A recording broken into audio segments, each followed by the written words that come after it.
C'est une course mythique que je suis depuis que je suis gamine. Assez naturellement, quand j'ai décidé de faire de la course au large un métier, c'est devenu un objectif à cocher. C'est hyper émouvant pour moi. Enfin, petit, je me suis toujours retrouvé de l'autre côté de ces barrières là. Essayer de glisser un œil, à m'incruster sur les pontons pour aller voir les skippers. Et aujourd'hui, il y en a certains qui sont à côté de moi et qui prennent le départ à côté de moi. Donc, enfin, moi, c'est un truc un peu magique. Je me sens hyper privilégié.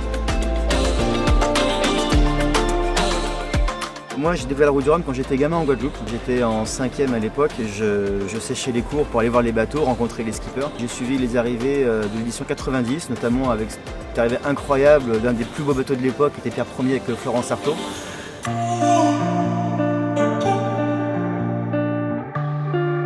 Que ce bateau soit là, c'est parti d'un film que mon épouse a écrit et réalise en ce moment. Donc on s'est dit, tiens, s'il y a bien un bateau qui doit exister dans ce film, c'est le Pierre Ier avec lequel Florence a gagné la route du Rhum. Donc voilà, on s'est mis en chasse, on l'a trouvé, on l'a racheté, on l'a ramené en France. Il est là, il est tout beau et voilà, je vais faire la route du Rhum dessus pour résumer cette belle aventure.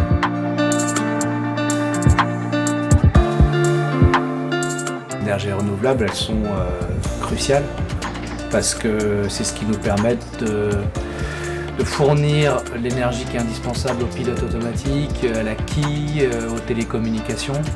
Et comme on est en solo, en fait, l'énergie nous permet de faire du solo. Sans énergie, on ne pourrait pas.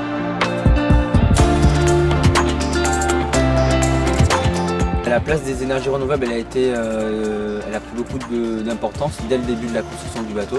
On voulait un bateau qui soit le plus vertueux possible. Et après, c'est savoir comment est-ce qu'on recharge nos fameuses batteries qu'on a à bord. Donc c'est pour ça qu'on s'est tourné vers SolarClose pour essayer de développer avec eux et exploiter au maximum la surface disponible sur le bateau.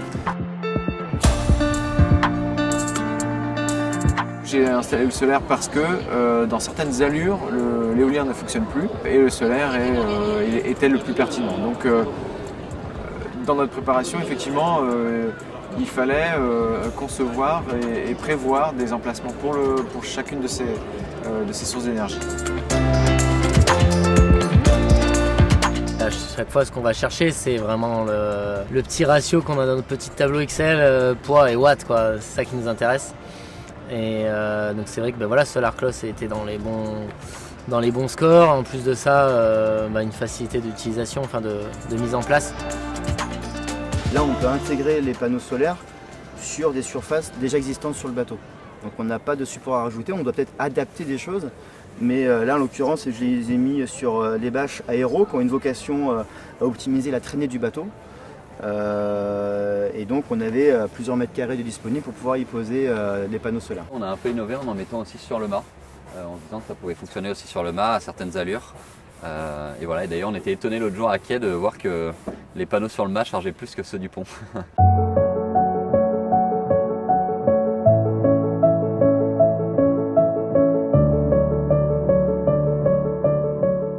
Ce bateau, c'est vrai que c'est un projet assez rapide quand même. On a pris une solution, on va dire, intermédiaire et facile et souple, comme les panneaux d'ailleurs. Ça n'a pas l'air mal, hein, ça me plaît. Donc voilà, je suis confiant dans le système. Moi, j'ai été très impressionné par la capacité des panneaux. Et même partiel voilé, tout ça fonctionne à fond. Donc moi, je suis très impressionné par la capacité du SolarClose, ça c'est clair. Sur la Vendée Arctique, donc c'est une course équivalente à la route du Rhum en termes de temps. J'ai fait 1 heure de moteur, donc sur 12 jours de course. Donc c'est pas mal, hein, ça marche bien. Hein. Ça fait 15 jours que j'ai pas branché le bateau au quai. Donc en termes de sobriété, on est pas mal. Voilà, le bateau est réellement autonome maintenant. C'est un objectif que je voulais faire. Pour être tout à fait honnête, moi, sur les gros choix techniques aujourd'hui, moi je débute en IMOCA et je fais surtout beaucoup confiance à Jean Lecam qui m'accompagne techniquement sur tous les choix techniques du bateau, quoi. Et voilà, et en fait Jean avait vachement éprouvé ces panneaux-là pendant son Vendée Globe. Il en était très content et du coup il m'a conseillé de repartir là-dessus. On essaye de faire appel à des fournisseurs qui produisent sur le territoire français, donc on réussit à le faire pour pas mal de choses, notamment pour la ficelle, les voiles et également les panneaux solaires. Donc on est très content d'avoir des panneaux produits en France qui nous parviennent pas de très très loin.